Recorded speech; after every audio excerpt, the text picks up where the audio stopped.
a las fábulas, esas pequeñas historias llenas de enseñanzas y personajes inolvidables. La fábula en España resurgió durante los siglos XVIII y XIX y se caracteriza por una rica tradición de cuentos de animales. Estos relatos, inspirados en las fábulas clásicas de Esopo y otros autores, se utilizaron para transmitir enseñanzas morales y reflejar la sociedad de la época. Durante este periodo se recopilaron y adaptaron numerosas fábulas que incluían animales como protagonistas. Curiosamente, estas historias no solo eran populares entre los niños, sino que también servían como herramientas educativas para los adultos. Vamos a dedicar los próximos minutos efectivamente a los cuentos de animales en el resurgimiento de la fábula española entre los siglos XVIII y XIX. Y para ello nos acompaña la profesora de Filología Italiana de la UNED, Marina Sanfilippo, que siempre nos trae temas y charlas bonitas y amenas, y a la que acompaña en esta ocasión un invitado que se ha ocupado del personaje de la raposa en las fábulas y mezcla la perspectiva del folclore con la nueva sensibilidad hacia los animales no humanos. Con ellos os dejamos. Gracias, Ana, por la presentación, como siempre. Y sí, voy a presentar a Miguel Rodríguez García, que es de Filología Hispánica, es psicólogo y es doctor en literatura. Doctor por la UNED. Actualmente no trabaja en la UNED, sino que ejerce su labor docente en la Universidad de La Rioja, exactamente en el área de Teoría de la Literatura y Literatura Comparada. Pero sus líneas de investigación son distintas, se centran en las fábulas, principalmente, por eso está aquí, la prensa decimonónica y los animales en la literatura y en la historia. En realidad, todos estos intereses se han conjugado en su tesis doctoral, una tesis que defendió en la UNED y que se titula El ciclo de la raposa en los siglos XVIII y XIX. Miguel ha publicado muchísimos artículos en estos años y recuerdo solo 2 porque están disponibles online, así que pienso que quien quiera profundizar un poco en lo que tratemos hoy puede buscar los artículos en Internet. El primero que recomiendo es Cuentos de animales en las fábulas españolas de finales del siglo XVIII y XIX. Primera aproximación a un catálogo comentado, que está en el número 14 del Boletín de Literatura Oral. Miguel, que compartimos número, ¿no? Porque yo, en cambio, me ocupé de leyendas y de la Madre de San Pedro. Sí, eso es. Lo pude leer y me gustó mucho. Yo me divertí mucho escribiéndolo. El otro artículo que recomiendo es El hombre es el mejor y el peor a un tiempo. Animalismo en las fábulas de Gobantes. Y este lo podéis encontrar en el número 29 de los cuadernos de Ilustración y Romanticismo. Pero ya está, no vamos a ocupar más tiempo de este breve programa. Miguel, ya te doy la palabra porque vamos a hablar de fábulas que son, en realidad, aparte de la visión general de estos cuentecillos infantiles, son un género muy determinado dentro de la cuentística y un género muy antiguo. ¿Nos podrías dar como una definición general de fábula que esté aceptada por la mayoría de los estudiosos? Por supuesto, Marina. Bueno, brevemente me alegro de hablar contigo de nuevo, que hacía tiempo que no podíamos conversar, y es un placer estar aquí contigo y con todos los que nos escuchan desde casa. Bueno, como definición de la fábula podríamos referir varias, pero casi todas concuerdan en enumerar una serie de rasgos fija. Primero, son relatos de extensión corta. Segundo, están protagonizados por animales, entre ellos el ser humano, no lo olvidemos que somos animales, objetos inanimados y plantas, a veces también deidades. En tercer lugar, pueden establecer relaciones con el cuento oral, con la historia natural, refranes, chistes, anécdotas y otros géneros breves. En la actualidad entendemos por fábula un texto puesto en verso, como las de La Fontaine, Samaniego e Iriarte, que son quizás los fabulistas más conocidos en el ámbito nacional. Pero las primeras fábulas descienden de cuentos orales, los cuentos de animales, así denominados. Y probablemente yo no creo que verificasen la condición de estar en verso. En quinto lugar, las fábulas siempre presentan un suceso, una anécdota, algún diálogo o un pequeño drama, algún conflicto. Y por último, cuentan normalmente, aunque no es condición sine qua non, con una moraleja, que suele aparecer al principio, más frecuentemente al final o a lo largo de la narración. Totalmente de acuerdo. Una cosita sobre prosa y poesía en la parte oral, como las fábulas viajan entre oralidad y escritura. Realmente yo creo que en la oralidad, cuando hablamos, no hablamos ni en prosa ni en poesía. Uh-huh. Hablamos con ritmo y muchas veces nos salen incluso rimas, así que las fábulas orales iniciales, quién sabe cómo son. Pero para profundizar un poco más en esta clasificación de las fábulas, aparte de los aspectos más formales, la clasificación distingue distintos tipos de fábulas, ¿no? Tipos agonales, fábulas etiológicas. ¿Nos puedes explicar un poco? Sí, claro. Así es, y gracias por el apunte de antes, tienes toda la razón. Respecto de las clasificaciones, pues también hay varias. Yo creo que lo mejor sería enunciar dos, las que me parecen más relevantes y prestigiosas. Si acudimos a las que descienden de lo oral, porque algunas ya sabes que nacen en un entorno estrictamente literario, claro. Utter y antes que él, Arne Thompson, las agrupan de acuerdo con la naturaleza de sus personajes en varias categorías. Primero, animales salvajes, entre ellos el zorro, que protagoniza muchísimas. Segundo, animales salvajes y animales domésticos, es una categoría relacional de interacción entre los dos tipos. Tercero, animales salvajes y humanos. Cuarto, animales domésticos. Y por último, otros animales y objetos. Es una división que posee sus méritos y también tiene defectos, la verdad. No responde, diría yo, a criterios narratológicos, pero a mí sí que me gusta porque contempla la relación de los animales con el ser humano, lo que siempre conlleva cierta jerarquización, ¿no? Algunas preferencias. Desde otra perspectiva diferente, más afín con el análisis del relato, los géneros literarios, en un sentido más tradicional dentro de la filología, podríamos distinguir varios tipos de fábulas de acuerdo con la tipología que esbozó Rodríguez Adrados, que es el padre de los estudios de la fábula grecolatina en España. Sí, yo creo que vale la pena explicarla porque es una gran autoridad.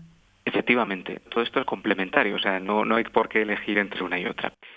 Entonces él distingue varios tipos, fundamentalmente. Primero, las fábulas agonales, que son aquellas en las que hay un conflicto de intereses entre sus actores. Por ejemplo, la fábula de la zorra y el cuervo, ¿no? Donde lo que pretende nuestro mamífero es conseguir el pedazo de queso o de carne que tiene el pájaro en el pico. Luego estarían las fábulas de situación, en las que no existe un enfrentamiento, sino más bien un comentario de algo que estamos viendo, de una escena. Por ejemplo, aquella de la zorra que se encuentra con un busto, ¿no? Un suceso que le sirve para criticar las apariencias bonitas que luego no van acompañadas de una gran inteligencia. Luego vendrían las fábulas etiológicas, que explican el origen de un comportamiento, de un rasgo físico o psicológico de cierta criatura. No abundan demasiados, o sea que poner un ejemplo que pueda entender el lector el oyente va a ser algo complicado. Y finalmente, otro tipo que se suele mencionar son las fábulas de debate, que consisten, como se puede deducir, en una discusión en la que los personajes adoptan y defienden diferentes puntos de vista. Pues dentro de todos estos tipos, Miguel, tenemos que centrarnos un poco y los oyentes se imaginarán que vamos a centrarnos en las fábulas de animales. Pero primero, y porque creo que es muy interesante y novedoso, poco conocido en España, ¿nos puedes presentar ese marco teórico que utilizaste para la tesis, que son los Animal Studies? Sí, claro.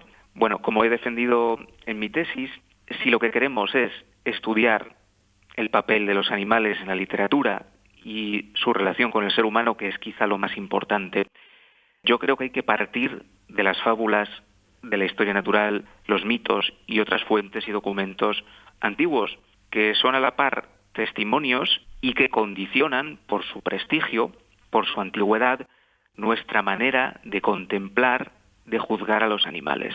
Pongo un ejemplo que yo creo que todos vamos a comprender.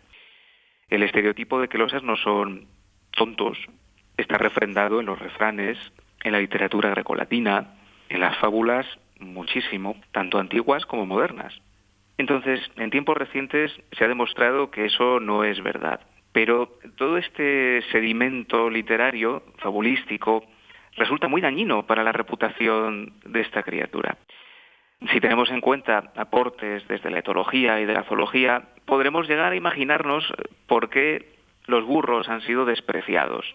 Y es que, frente a otros animales más obedientes, como los perros o los caballos, generalmente ellos se niegan a obedecer órdenes que les parezcan arriesgadas para su integridad física, como caminar por ciertos tramos muy complicados, ¿no? De ahí la idea de que son tozudos.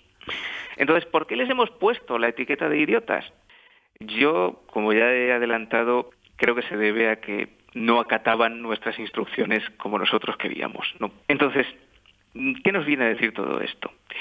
Que la realidad histórica encuentra un reflejo más o menos fiel, más o menos distorsionado, dependiendo del caso, en la imagen de la fauna, en la literatura, en los cuentos, en las fábulas. Pero esta realidad, este hecho, tiende a ser ignorado en favor de lecturas más simples y simbólicas, que hacen de los animales encarnaciones de ideas, de conceptos, de valores. Por ejemplo, el lobo sería el símbolo de la gula, el zorro emblema de la astucia, de la picardía, el burro, bueno, ya se ha visto, de la necedad. Y es aquí donde tienen que entrar en juego los estudios de animales, la ecocrítica y otros enfoques similares, que proponen, entre otras cosas, realizar una operación de desmontaje de estos estereotipos. ¿A dónde nos lleva todo esto? A colocar a otras formas de vida en el centro de nuestra mirada, de nuestro interés. A romper con la idea de que los humanos podemos hacer lo que se nos antoje con el planeta y con el resto de sus habitantes. A desbancar el mito muy divulgado de que somos mejores que otros animales solo porque utilizamos un lenguaje hablado. A buscar también ejemplos de amor, de comprensión, de respeto entre especies y, bueno, por supuesto, testimonios de abuso, de maltrato y críticas al ser humano en estos textos que pueden ser encontradas y que yo he ido reuniendo en mi tesis y en otras publicaciones. Gracias, Miguel. Has dejado muy claro la importancia de estos cuentecillos que nos llevan a conductas reales. Pero dentro de los animales vamos a centrarnos en el animal que has escogido para tu tesis, la zorra, la raposa en femenino además. ¿Nos puedes hablar un poco de tu elección? Pues la elección del zorro fue por un motivo pragmático. Evidentemente, en 5 o 6 milenios de historia escrita se han compuesto miles de fábulas, en Grecia, Mesopotamia, la India, España, Italia, etcétera. Entonces, una tesis doctoral no podía contemplar todas estas posibilidades, pero si se restringe el marco cronológico, digamos que queda un corpus mucho más manejable. Además, el zorro reúne otras cualidades de interés. Tiene una categoría propia en el catálogo de Husserl dentro de los animales salvajes y protagoniza muchísimos cuentos tipos, más de 70. Es decir, se trata de un animal muy icónico, muy importante dentro de la tradición fabulística. Aparte, hay otro motivo. El zorro fue admirado por su ingenio, por los primeros cazadores griegos como Opiano, y de hecho las primeras fábulas griegas aplauden esa picardía. No obstante, en los siglos XVII y XVIII, en Europa, el zorro es ya una criatura demoníaca y malvada, como había ocurrido antes en los bestiarios medievales. Es una disparidad interesante de estudiar y que yo he analizado en mi tesis. Para no irnos mucho por las ramas, este cambio tiene que ver con las modificaciones en los modelos de ganadería y con la expansión territorial del hombre desde la Edad Media. Los zorros, al verse arrinconados en una masa forestal que iba menguando, cada vez con menos presas a su disposición, recurrían al rapto de gallinas para sobrevivir. Entonces la reacción del hombre fue la que todos podemos imaginar. los convirtió en un enemigo e hizo de su astucia una herramienta para el mal. Bueno, todo esto es más profundo, pero nos permite hacernos una idea del tipo de lecturas que practico yo y que abundan dentro de los estudios de animales. Y de las fábulas, que tienen muchísimo que ver con la realidad. Y tú te has ocupado sobre todo del siglo XVIII y XIX, y en estas grandes recopilaciones que se han hecho de fábulas, pero también de cuentos, de leyendas, en general hay una visión un poco sesgada o manipulaciones directamente vinculadas a finalidades políticas. Y la fábula es la que más, y la fábula de animales más aún, se presta a este fenómeno. ¿Puedes indicarnos algún ejemplo de este tipo de uso político del material fabulístico en autores españoles? Bueno, claro, por supuesto. La fábula sirve desde siempre para la sátira a través del camuflaje del pelo y de la pluma. A través de las fábulas hemos hecho burla de médicos, de mujeres, de abogados y sobre todo de las clases políticas, de los poderosos. Abundan las fábulas en las que es criticado el león, que es siempre trasunto de un rey. Curiosamente, en las fábulas españolas de este periodo, los leones no son dictadores, a diferencia, por ejemplo, de algunas fábulas de Fedro y de otras fábulas clásicas. Entonces, aquí asistimos a un proceso muy interesante de exaltación de la monarquía, ¿no? Y vemos cómo estas viejas formas poéticas van actualizándose para dar cabida a diferentes propósitos. Ejemplos más concretos, por ejemplo, los vamos a encontrar en torno a la Guerra de la Independencia española. Ahí son abundantes las fábulas políticas, que no habían sido ya tan frecuentes en autores clásicos como Samaniego, Iriarte, ni tampoco en otros que vendrán después, ya avanzado el XIX. En la Universidad de Cádiz ha habido varios investigadores que han tratado la fábula política, Fernando Durán, Marieta Cantos. Entonces, esto me excusa a mí de entrar en detalles. Pero podríamos citar como fabulistas que desarrollan este contenido a Ramón Valvidares y Longo y a Cristóbal Beña. Este último, por cierto, viene estudiado por una profesora de esta casa, Ana María Freire López. Yo recomiendo al interesado consultar el panorama que esbocé en el artículo que has mencionado antes, aparecido en el Boletín de Literatura Oral. Bueno, Miguel, voy saltando un poco entre todas las preguntas que habíamos puesto y te digo, saltamos a lo del hecho de que las fábulas, aparte de este uso político, tienen también una dimensión satírica, filosófica. ¿Hay algún ejemplo que puedas hacer con la zorra? Por supuesto, mira, uno muy simple. El ejemplo que ya mencioné antes de la zorra que se encuentra con un busto, con una estatua con forma de cabeza. Entonces, a la zorra no se le pasa otra cosa por la mente que exclamar: vaya cabeza tan bonita, qué lástima que esté vacía, o algo muy parecido. Y fíjate en lo bien que ha envejecido esta ocurrencia, que yo creo que es un comentario atemporal que hoy podríamos seguir aplicando a algunas personas. Sí, mejor no hacer nombres. Mejor no decimos quién. Y para cerrar, yo sé que después de leer tu tesis has estado ampliando el campo de trabajo a otros animales, otras épocas. ¿Nos dices algo sobre esta actividad tuya última? Sí, claro. A ver, evidentemente hay vida más allá de las fábulas, ¿no? Las fábulas, los cuentos de animales son de los primeros balbuceos de la literatura animalística. Pero, por ejemplo, las letras medievales nos ofrecen modelos de relación entre humanos y animales que a mí me parecen fascinantes, como por ejemplo la cetrería. O, andando el tiempo, podríamos referirnos a otro hito dentro de la literatura animalística, como es para mí Juan Ramón Jiménez, en una obra tan sensible hacia la naturaleza como Platero y yo. Ya dentro de mis intereses que vengo cultivando últimamente, me referiría a la prensa decimonónica, que es un verdadero filón. Por ahora no puedo dar ninguna noticia, ya que se trata de una investigación en curso, pero espero que pronto todas las indagaciones que he venido haciendo tomen cuerpo en una monografía que examinará un tema de gran interés ahora mismo, sobre todo dentro de los círculos ecocríticos, pero en general, como lo es el mar y sus habitantes. Gracias, Miguel. Para terminar, que tenemos 30 segundos, pero ¿se te ocurre algún ejemplo de cómo estos cuentos ahora, en la contemporaneidad, en los dibujos animados, en otros medios, siguen viviendo? Bueno, es una pregunta que va a ser muy difícil responder en 30 segundos, pero basta ver que todo el cine de animación parte en mayor o menor medida del cuento de animales o de la fábula. Personajes antropomórficos con normalmente una lección moral, ¿vale? Ya habría que desmenuzar ejemplos concretos, pero creo que basta con que retengamos eso. Muchísimas gracias, Miguel, por tu tiempo y por tu sabiduría. Creo Un que placer. Acabamos aquí. Gracias, hasta Muy luego. bien. Hasta luego.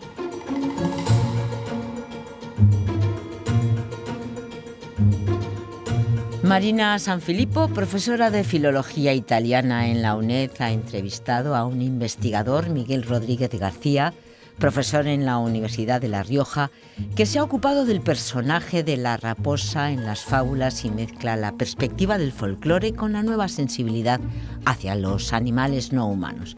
Nos han aproximado a las fábulas, esas pequeñas historias llenas de enseñanzas y personajes inolvidables.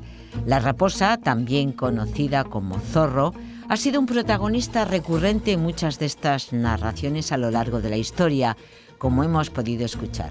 Su astucia y sagacidad suelen ser destacadas y a menudo nos brindan lecciones sobre la vida y la convivencia. He aprendido que estas fábulas no solo nos entretienen, sino que también nos invitan a reflexionar sobre la convivencia, la diplomacia y la sabiduría. ¿No es fascinante cómo estas historias atemporales siguen resonando con nosotros hoy en día? Así que la próxima vez que veas a un zorro cruzando el bosque, tal vez pienses en su astucia y en cómo su perspectiva podría ayudarnos a resolver nuestros propios dilemas. Mientras reflexionáis sobre todo ello, os agradecemos que nos hayáis acompañado y os recordamos que podéis escucharnos siempre que lo deseéis desde nuestro canal multimedia, canal.uned.es y en YouTube Radio.